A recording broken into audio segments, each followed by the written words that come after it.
네, 오늘 나온 여론조사 결과입니다. 한동훈 45%, 그 외 후보는 합쳐서 30%.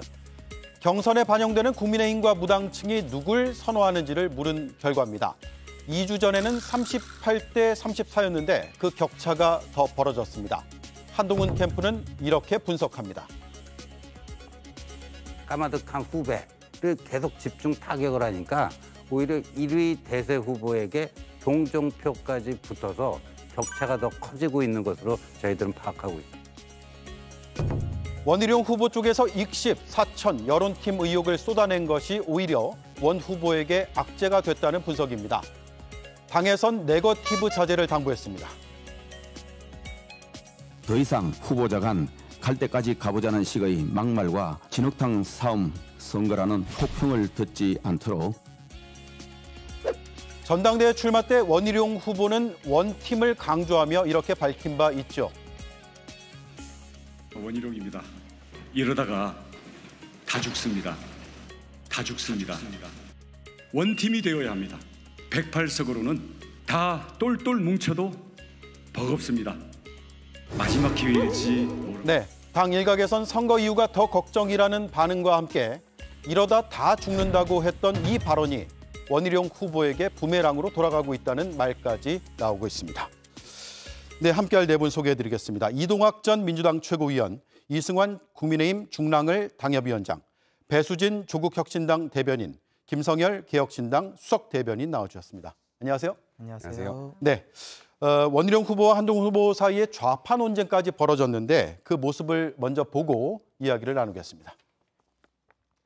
민청년 주동자셨던 이모부님 계시죠? 제가요? 좌파 언론에 제가 본거지인 프레시안의 설립자이면서 아니면 장인어른께서도 뭐 여러 가지 검찰 경력은 있지만 민주당 분이시죠? 김어준 또는 유인태 이런 분들이 한동훈 후보에 대해서 열렬히 지지하고 여기에 대해서 비판하는 사람들을 거의 집단 왕따 하듯이 공격을 하고 있습니다. 아니, 제가 묻겠습니다. 김어준이 저를 지지한다고? 아니, 자, 이동학 의원님, 네. 이 토론 보고 또 색깔론이냐 네. 이런 반응도 있더라고요. 그러니까 지금 21세기예요. 저거는 뭐 20세기나 19세기에 나올 만한 그런 이야기라고 저는 이제 생각을 하는데 원희룡 후보가 어떤 사람입니까? 과거에 어쨌든 보수 진영이지만 거기에 소장파, 개혁파로 불리면서 그래도 좀 민심을 좀 따라가려고 노력하는 정치인으로 인식되었던 때가 있었습니다. 근데 이번 전당대회를 통해서 완전히 이미지가 좀 구겨지고 망가지고 있는 것 아닌가 싶은데요. 일단 짚어보면요. 현 상황에 국민의힘 상황에 안 맞습니다. 이게 왜 그러냐면 일단은 우리 당 사람 아니다. 혹은 보수당에 맞지 않는 인물이다라고 공격을 하고 있지만 실제 윤석열 대통령이 어떤 사람입니까? 자신의 당에서 후보를 낼 수 없으니까 가장 유력한 사람을 자기네 당으로 끌어와가지고 지금 대통령이 돼 있어요. 근데 그 과정에서 김한길 전 민주당 대표도 같이 합류를 했고요. 그다음에 마지막에는 안철수 전 민주당 대표도 같이 국민통합정부 하겠다고 선언하면서 지금 같이 일원으로 있잖아요. 그러니까 이러한 현 상황에서 지금 안 맞고 있는 겁니다. 그리고 마지막에 이 여러 좌파 인사들과 소통을 하고 있다. 당신은 우리 보수 인사가 아니야라고 하는 것을 공격을 했지만 실제로 보면 예를 들면 지금 나오는 진중권 교수라든가 이런 사람들과 오히려 더 많은 소통을 원희룡 후보가 하고 있었던 것 아니냐 이러한 역공까지도 당하면서 현 상황에 맞지 않는 저런 공격이 오히려 더 뭉뚝해진 공격으로 혹은 이 공격했던 그 칼자루가 다 부러지게 되는 그런 모습들을 지금 국민들이 지켜보게 되면서 여당의 전당대회가 희망과 어떤 미래 그리고 민심으로부터 분명한 회초리를 맞았던 그 방향을 회전하는 것이 아니라 오히려 더 안 좋은 쪽으로 악화되는구나, 진흙탕이구나 이런 인식을 훨씬 더 강하게 가지고 계신 것 같습니다. 예, 김어준 씨는 지지한다고 했어요. 열렬히는 아니고 지지합니다. 이런 내용을 방송으로 얘기를 했는데 배수진 의원님, 네. 원희룡 후보가 너무 급한 거 아니냐 이런 반응들이 꽤 많더라고요. 예, 저도 좀 급하신 것 같다는 느낌을 받았습니다. 저희가 잘 쓰는 말로 팝콘 각이라는 말 있지 않습니까? 네. 팝콘을 먹으면서 영화를 이제 구경한다, 본다 이런 뜻인데 제가 생각하기에 지금 뭐 김어준 씨가 실제 방송에서 어떤 뉘앙스로 말씀하셨는지 제가 들어보지 못해서 모르겠지만 저희 이제 야당 쪽 이제 입장에서 말씀을 드리자면 지금 그 여당의 전당대회를 저희는 구경하고 있습니다. 팝콘을 먹으면서 구경을 하고 있고요. 구경하는 중간중간에 어떤 추임새로 옛날에 마당놀이의 추임새 뭐 얼씨구 잘한다 뭐 이런 정도의 추임새인데 거기에 예. 지금 민감하게 반응을 하신 거예요. 그러니까 저희는 그러니까 야당 입장에서는 누가 당대표가 되셔도 상관이 없습니다. 왜냐하면 이미 레드덕, 데드덕으로 지금 대통령은 이제 빠져 들어가고 있고요. 여당은 국회에서 아무런 역할 못 하고 있습니다. 오로지 대통령의 거부권에만 매달려 있는 허수아비 여당의 모습 그대로고요.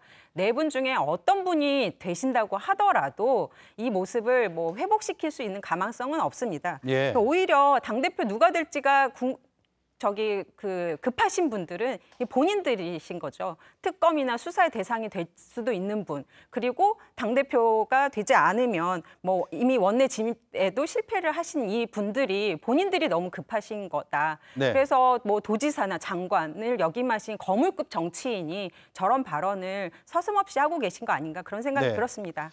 네. 김성열 위원님. 네. 조국 혁신당은 4명 중에 누가 돼도 별로 상관이 없다 이런 입장이거든요. 네. 비슷하세요? 개혁신당은? 뭐 저희도 사실 지금 전대 상황을 보면 참 한심하고 여기서 왜냐면은 4명 중 누가 됐으면 좋겠다라는 이야기를 하려면요. 어떤 사람이 당을 어떻게 이끌어가겠다는 비전과 정책 이런 것들이 보여야 되거든요. 근데 지금 전대 어떻습니까? 지금 문자, 사적 공천 이런 것만 가지고 싸우고 있어요. 게다가 이제 좀 전에 나왔습니다만 1950년대에나 있었던 메카시즘이 다시 부활을 했어요. 예. 이게 뭐 하는 겁니까? 저는 이해가 좀 많이 안 가고요. 한동훈 위원장 되게 특이한 기회를 잡는 그런 스타일인 것 같아요. 이게 어느 순간부터 우리 정치가 어떠한 엉뚱한 공격 혹은 되게 억압되는 이런 사람들에 대해서 응원해주는 약간의 다윗을 응원하는 그런 모습들이 있거든요.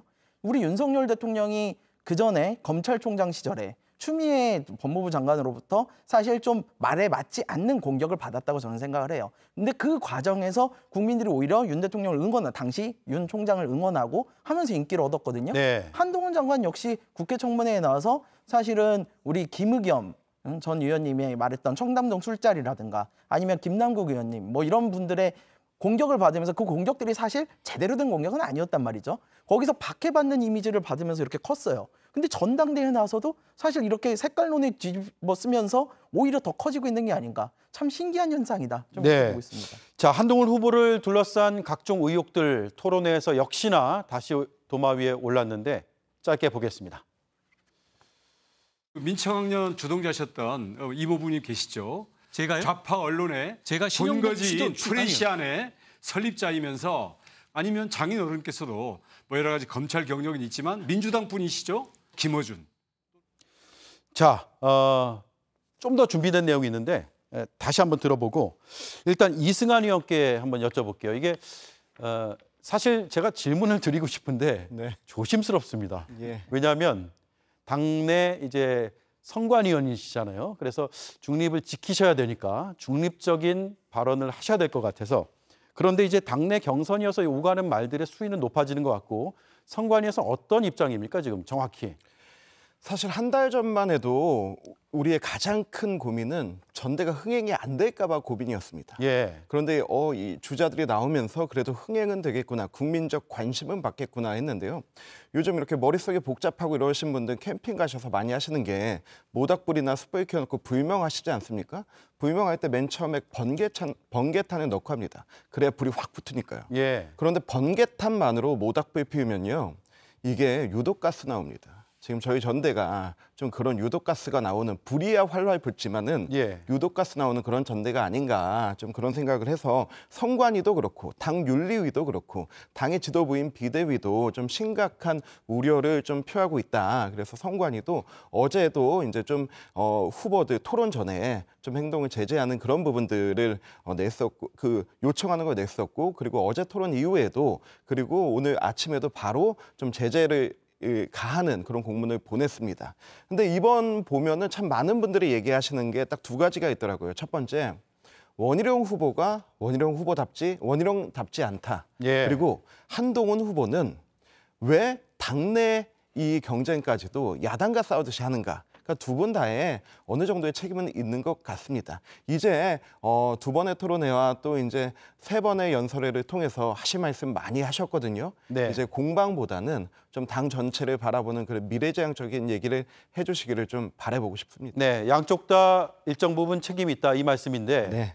어느 쪽 책임이 더 큽니까? 지금 둘 다 선관위원으로 이 정도만 말씀드리겠습니다. 알겠습니다. 선거 관리 제대로 못한 선관위 책임입니다. 아, 예. 갑자기 본인 책임을 통감하시네요. 알겠습니다.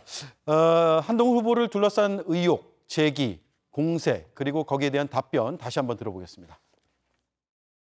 오늘 그 여론 조성팀 보도된 거 보셨죠? 저랑 무관한 얘기입니다.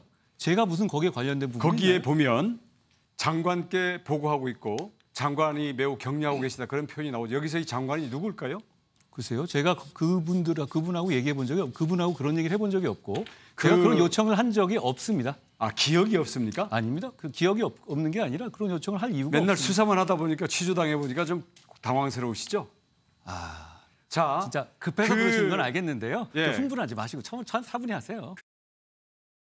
자, 이게 후보 간의 이제 경쟁 구도 속에서 나오는 의혹들인데 야권에서 바로 문제 제기를 하고 있습니다. 조국 혁신당은 이 여론 조성팀이라는 정체가 뭐냐? 그래서 특검에서 아예 밝혀보자 이런 주장을 하고 있는 거 아니에요? 네, 맞습니다. 만약에 여론 조성팀의 실체가 지금 어느 정도 좀 가닥이 진짜 없는 것이 아니고 실체가 어느 정도 있는 것 같습니다. 그래서 옆에 계신 김성열 위원도 이거 수사해야 된다라고 주장을 하셨던 거고요. 예. 저희도 같은 맥락으로 이것은 뭐 당시 공무원이셨으니까 공무원법 위반 그리고 업무방해 뭐 이런 것들로 의율할 수 있을 거다라는 생각이 들고요. 이왕 저희가 한동훈 특검법 발의해 놓은 게 있습니다. 그 내용의 수사 대상에 이 내용도 추가를 해서 좀 특검법을 오히려 좀 풍성하게 네. 만드는 어떤 그런 말씀을 제안을 좀 했는데요. 예. 이 댓글, 여론 조성 이런 이야기를 들으면 저희가 드루킹 특검을 생각하지 않을 수 없습니다. 그때 어떻게 했습니까? 특검까지 갔고요. 결국 그 김경수 도지사 또 실형까지 사시지 않았습니까? 그런 것들을 생각했을 때 이거는 정말 엄정히 수사를 해서 밝힐 사안이라고 생각합니다. 그런데 지금 윤석열 정부의 경찰과 검찰이 이것을 제대로 수사할 것인가? 거기에 의문이 있고요. 만약에 제대로 수사하신다면 특검까지 갈 필요가 없다고 기본적으로는 생각합니다. 그렇지만 그럴 가능성이 없기 때문에 저희가 이왕 발의한 한동훈 특검법에 내용을 포함시켜서 저희가 종합적으로 한번 이것을 밝혀보아야 된다. 얼마나 큰 잘못을 저질렀는지 이것을 보아야 된다라는 생각이고요. 뭐 한동훈 후보뿐만이 아니라 여기 김 여사, 김건희 여사의 댓글 운영팀 의혹도 같이 제기가 됐습니다. 네, 그 텔레그램 메시지 말씀하신 거죠? 그렇습니다. 예, 그 한동훈 후보뿐만이 아니라 김 여사도 그런 운영을 했다. 뭐 이런 의혹이 지금 동시에 제기됐으니까요. 두 분 다 수사를 통해서 이 두 건 모두를 하나로 이제 한번 정리를 해볼 필요가 있다. 그렇게 생각합니다. 네, 조국 혁신당에서는 수사가 필요하다. 네. 이렇게 얘기하고 있습니다. 자, 일단 여론조사 결과를 다시 한번 볼게요. 지금 6월 넷째 주하고 7월 둘째 주를 비교해 보면 추세적으로 한번 보시죠. 한동훈 후보가 많이 올랐어요. 그리고 나경원 후보가 좀 내림세, 원희룡 후보도 하락세를 보이고 있습니다. 그 사이에 뭐가 있었냐? 바로 지금 말씀드린 이른바 익심 논란, 사천 논란 이런 게 있거든요. 이런 것들이 오히려 원희룡 후보의 발목을 잡은 게 아니냐 이런 분석들이 나오고 있고요. 다음 장 보시죠. 네, 이건 국민의힘 지지자와 무당층을 대상으로 한 조사입니다. 한동훈 후보가 45%가 나왔고 나머지 후보는 이제 나경원, 원희룡, 윤상현 순인데 다 합쳐도 한동훈 후보가 앞서고 있는 것으로 나타나고 있죠. 자, 이 결과를 보면 결국은 원희룡 후보가 잘한 건 아니다. 이런 결과로 나타날 것 같은데 어떻습니까, 이동학 위원님?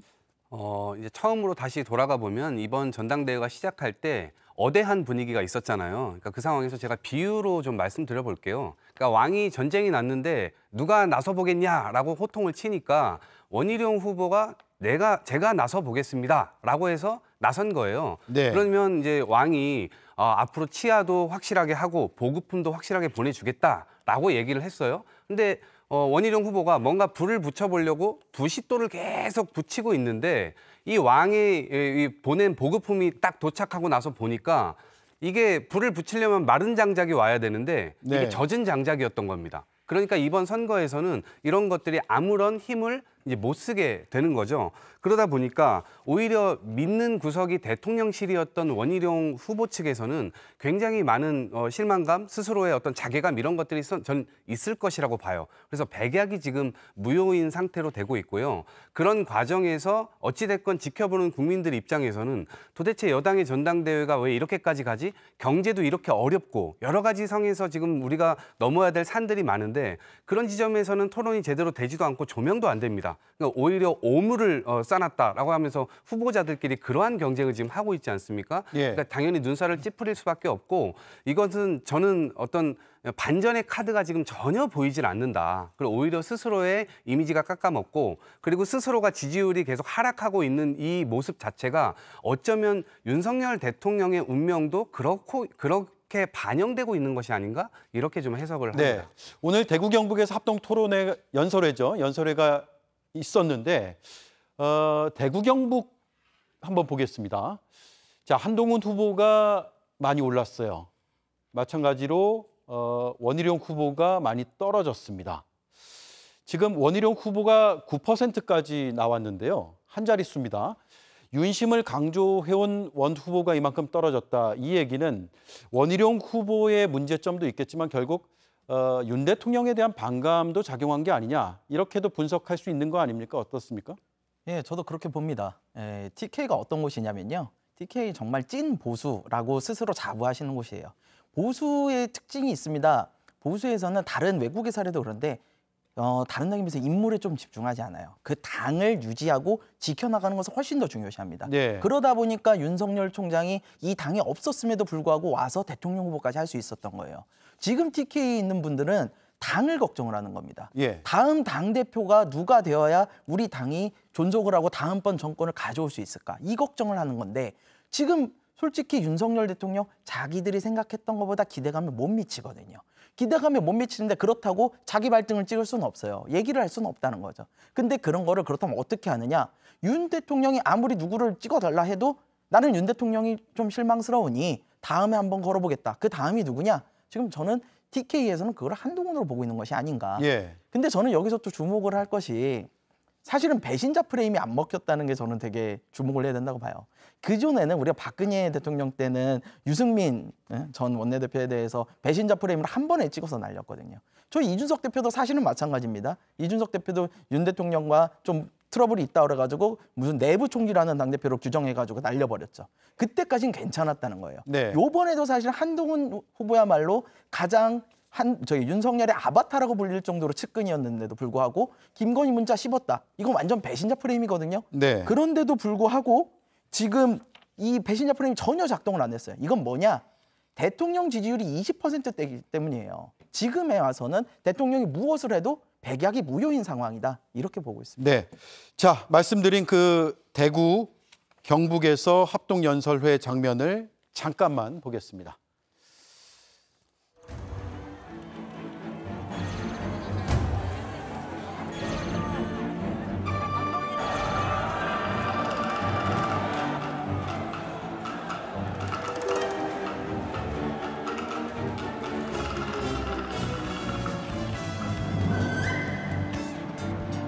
네, 이제 모두 손을 맞잡아 주시고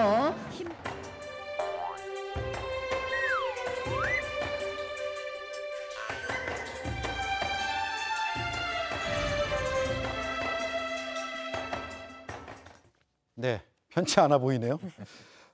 그리고 이에 앞서서 한동훈 후보가 대구에서 토론에도 참석을 했는데 박근혜 전 대통령에 대해서 이렇게 얘기했습니다. 들어보겠습니다.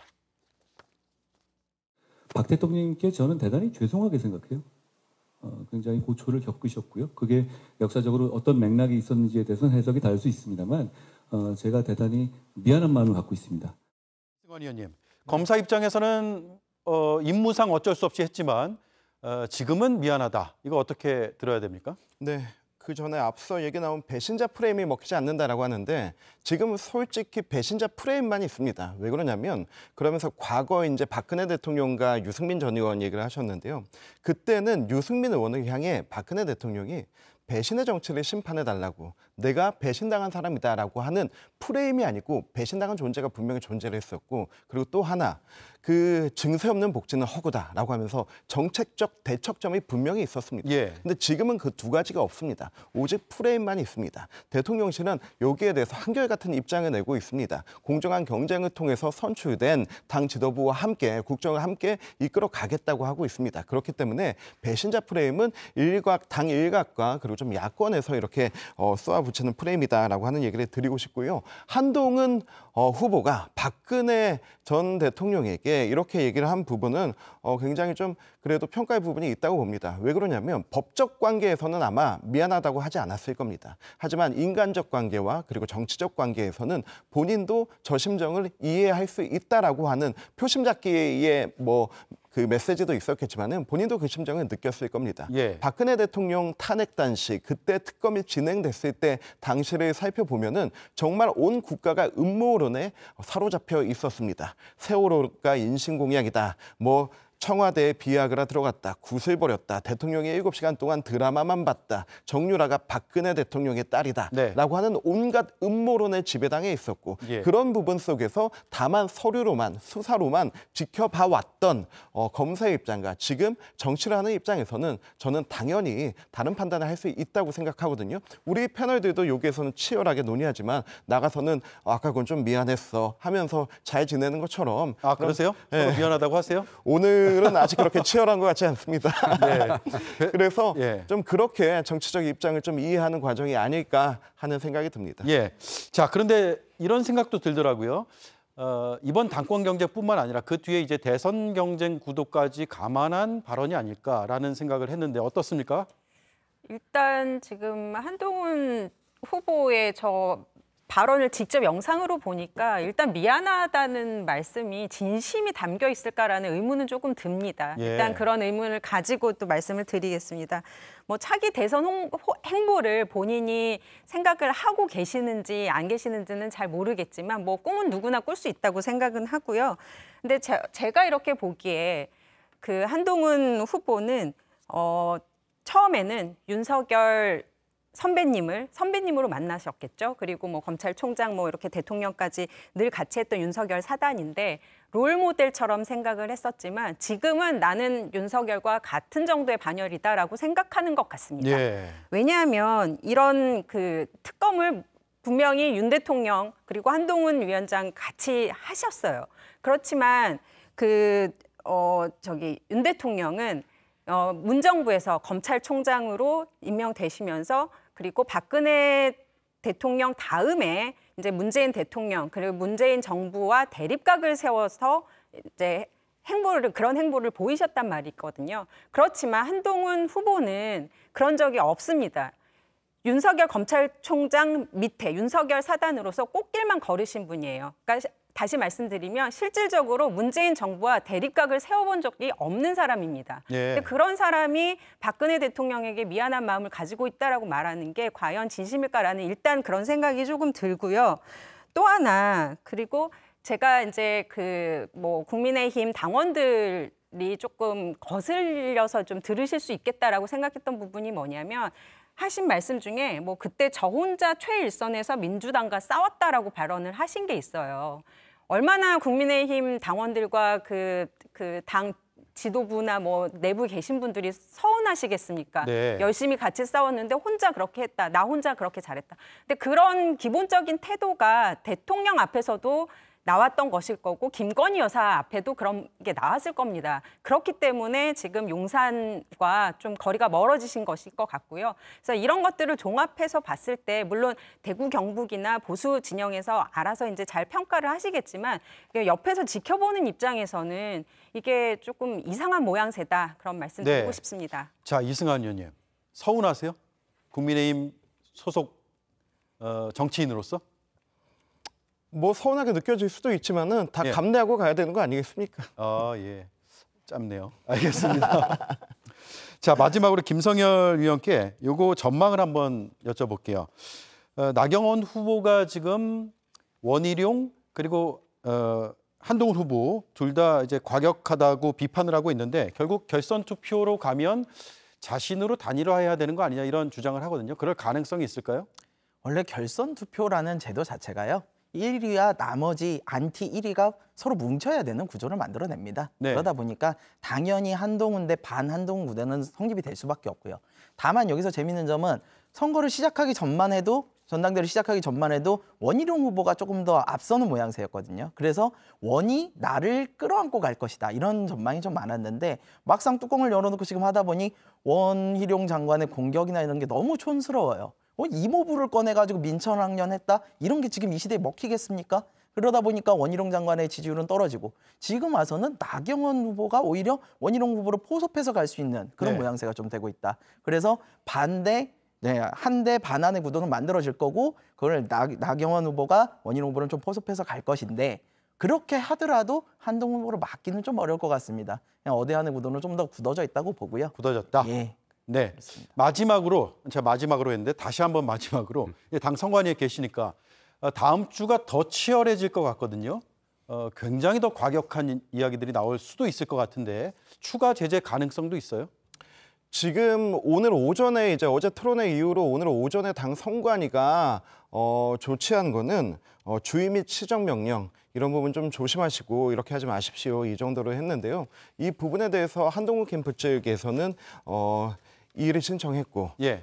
본인은 방어하던 입장이었다. 피해자 학폭 네. 피해자가 왜 경고를 받냐 이거죠? 네, 그래서 그런 부분까지도 지금 디테일하게 저희가 검토를 하고 있습니다. 그런데 가장 큰 거는 당 질서를 행하는 행위들이거든요. 물론 토론회뿐만이 아니고 합동연설의 전후로도 주고받았던 큰 공방들이 있었고 그런 부분 전체에 대해서 하고 있습니다. 근데 이 제재, 이 주의와 시정 요구 다음에 가면 이제 경고가 됩니다. 경고가 되면은 이제 다음번 합동연설에 참여하지 못하게 하는 뭐 그런 조항들이 있습니다. 그렇게 될 경우는 정말 이제 심각한 단계로 가게 되는 것이거든요. 근데 이거는 선관위뿐만이 아니고 당 윤리위도 지금 심각하게 보고 있어서 이 공방이 가열되는 거에 대해서는 후보들 모두 조심하고 당 선관위와 그리고 당 지도부 차원에서도 더 유심히 지켜보려고 노력하고 있습니다. 네, 알겠습니다. 여기까지 듣고요. 다음 이슈로 넘어가겠습니다.